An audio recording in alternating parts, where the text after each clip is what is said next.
ಸಮರ್ಥು accident ಆಗಿದ್ದ ದಿನ ನಮ್ಮ ಮನೇಲಿ ಇದ್ದ ಅಂತ ನಿಮಗೂ ಗೊತ್ತು, ಆದರೂ ಆ ರೀತಿ ಹೇಳಿದ್ರಿ ಯಾಕೆ? ಅವತ್ತವನು ನಮ್ಮ ಮನೇಲೇ ಇರ್ತೀನಿ ಅಂತ ಹೇಳಿದ್ದು ನಿಜ. ನಮ್ಮ ಮನೇಲಿ ಇದ್ಕೊಂಡು ತುಂಬ ಕೆಲಸಗಳನ್ನು ಮಾಡಿದ್ದಾನೆ. ಆದರೆ ಆಕ್ಸಿಡೆಂಟ್ ಆಗಿದ್ದ ಟೈಮಲ್ಲಿ ಅವನ ಮನೇಲಿ ಇದ್ನೋ ಇಲ್ವೋ ಅಂತ ಯಾರಿಗೆ ಗೊತ್ತು? ಅವನು ಆ ಟೈಮಲ್ಲಿ ನಮ್ಮ ಮನೇಲೇ ಇದ್ದ, ಅದೆಲ್ರಿಗೂ ಗೊತ್ತು. ಆದರೆ ನೀನು ಅವತ್ತು ಎಲ್ಲಿ ಹೋಗಿದೆ ಅನ್ನೋದು ಯಾರಿಗೂ ಗೊತ್ತಿಲ್ಲ.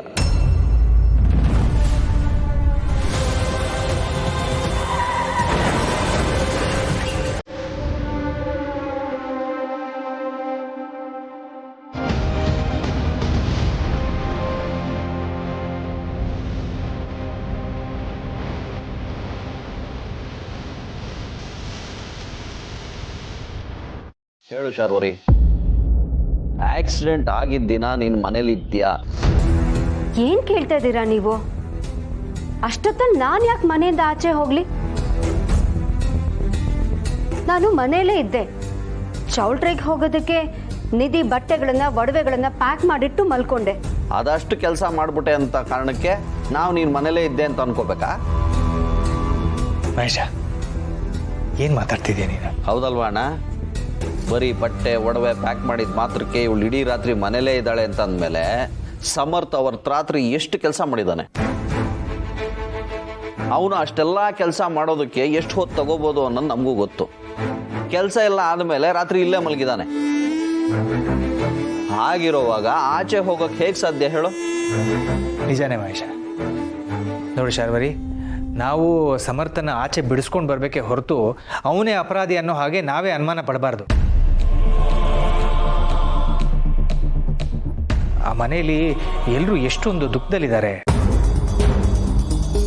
ಆದರೆ ತುಳಸಿಯವರ ಕೋರ್ಟಲ್ಲಿ ನನಗೇನು ಗೊತ್ತಿತ್ತೋ ನಾನು ಅದನ್ನು ಕೋರ್ಟಲ್ಲಿ ಹೇಳಿದ್ದೀನಿ. ನನಗಷ್ಟೇ ಗೊತ್ತಿರೋದು.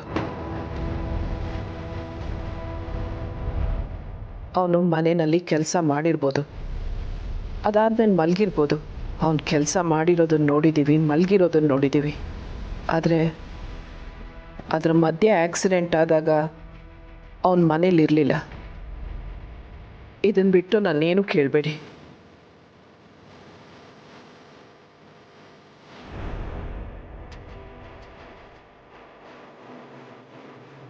ನೋಡಿದ್ರಾ ಭಾವ, ನಾನು ಹೇಳ್ದೆ ಅಂದ ಮಾತ್ರಕ್ಕೆ ಸಮರ್ಥ ಅಪರಾಧಿ ಆಗ್ಬಿಡಲ್ಲ. ತಾನೇ ಆಕ್ಸಿಡೆಂಟ್ ಮಾಡಿದ್ದು ಅಂತ ಅವನೇ ಒಪ್ಕೊಂಡಿದ್ದಾನೆ. ತುಳಸಿಯವರೇ ಅವನು ಮನೇಲಿ ಇರಲಿಲ್ಲ ಅಂತ ಹೇಳ್ತಾ ಇದ್ದಾರೆ. ಇದೆಲ್ಲ ಸುಳ್ಳಾಗೋಕೆ ಹೇಗೆ ಸಾಧ್ಯ ಹೇಳಿ? ಇದೆಲ್ಲ ಸುಳ್ಳು ಅನ್ನೋದೇ ಆಗಿದ್ದಿದ್ರೆ ಇಷ್ಟೊತ್ತಿಗೆ ಕೇಸು ಕ್ಲೋಸ್ ಆಗ್ಬೇಕಿತ್ತಲ್ವಾ? ಈಗಲೂ ಅಷ್ಟೆ, ನೀವು ಅವಿ ಮನೇಲಿ ಎಲ್ಲರೂ ಅವನು ಆಕ್ಸಿಡೆಂಟ್ ಆಗಿದ್ದ ಟೈಮಲ್ಲಿ ಮನೇಲಿ ಇರಲಿಲ್ಲ ಅಂತ ಹೇಳಿದಿದ್ರೆ ಈ ಇನ್ವೆಸ್ಟಿಗೇಷನ್ ಎಲ್ಲ ನಡೀತಾನೆ ಇರಲಿಲ್ಲ, ಕೇಸು ಕ್ಲೋಸ್ ಆಗ್ತಾ ಇತ್ತು. ಅದಾದ್ಮೇಲೆ ಮುಂದೆ ಹೇಗಾದರೂ ಮಾಡಿ ಅವನನ್ನ ಬಿಡಿಸ್ಕೊಂಡು ಬರ್ಬೋದಾಗಿತ್ತು. ಅದು ಹೇಗಾಗತ್ತೆ ಶಾರ್ವರಿ? ನೀನು ಹೇಳಿದಾಗೆ ಹೇಳಿಕೆ ಕೊಟ್ಟಿದ್ದಿದ್ರೆ ನಾವೆಲ್ಲರೂ ಸಮರ್ಥ ಆಕ್ಸಿಡೆಂಟ್ ಮಾಡಿರೋದು ಅಂತ ಸಾಬೀತಾಗ್ತಿತ್ತು. ಆಗ ಅವನಿಗೆ ಶಿಕ್ಷೆ ಆಗ್ತಿತ್ತು. ಈಗಲೂ ಕೇಸ್ ಏನಾಗುತ್ತೆ ಅಂತ ನಮಗೆ ಗೊತ್ತಿಲ್ವಲ್ಲ ಬಾಬಾ. ಒಟ್ಟಿನಲ್ಲಿ ಈ ಕೇಸಿಂದ ಮನೇಲಿರೋರು ಯಾರಿಗೂ ನೆಮ್ಮದಿ ಇಲ್ಲ. ನಾನು ಹೇಳೋದು ಹೇಳಿದ್ದೀನಿ, ನಿಮ್ಗೇನು ಸರಿ ಅನ್ಸುತ್ತೋ ಅದನ್ನು ಮಾಡಿ. ಅಣ್ಣ ಕೊಡಿಲ್ಲ ಅದನ್ನ.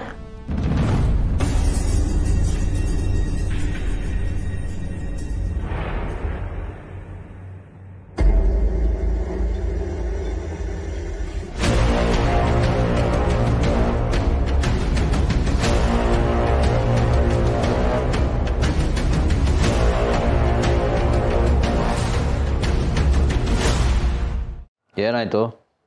ಯಾಕೆ ಮಗಳ ಮೇಲೆ ಕೂಗಾಡ್ತಿದ್ಯಾ? ಏನಾಯ್ತು ಮಗಳೇ?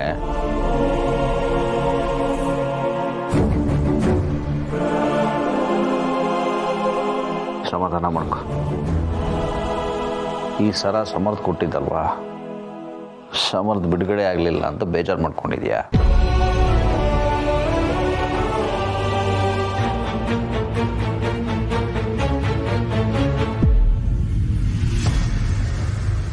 ನೋಡು ಮಗಳೇ, ಹೆಣ್ಮಕ್ಳು ತನ್ನ ತಂದೆನ ಎಷ್ಟೇ ಪ್ರೀತಿಸ್ಬೋದು, ಆದರೆ ಎಲ್ಲ ವಿಷಯನೂ ಅಪ್ಪನ ಹತ್ರ ಹೇಳ್ಕೊಳಕ್ಕಾಗಲ್ಲ. ಅದೇ ತನ್ನ ತಾಯಿ ಹತ್ರ ಪ್ರತಿಯೊಂದನ್ನು ಹೇಳ್ಕೊತಾಳೆ. ಅದು ನಿಮ್ಮಮ್ಮನಿಗೆ ಅರ್ಥ ಆಗಬೇಕಿತ್ತು.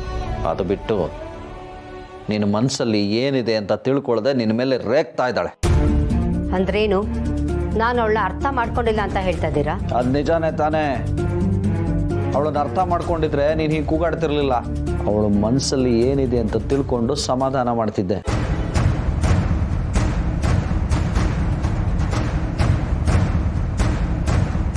ಇದೇ ಕಾಲ ಆಗಲಿ ಕಷ್ಟ ಆಗಲಿ ಒಂದೇ ಥರ ಇರಲ್ಲ. ಕಾಲದ ಜೊತೆ ಕಷ್ಟಗಳು ಕರಗತ್ತೆ, ಎಲ್ಲ ಒಳ್ಳೇದಾಗತ್ತೆ. ಸಮರ್ಥ ಮನೆಗೆ ಬಂದೇ ಬರ್ತಾನೆ, ಸಮಾಧಾನ ಮಾಡ್ಕೊ.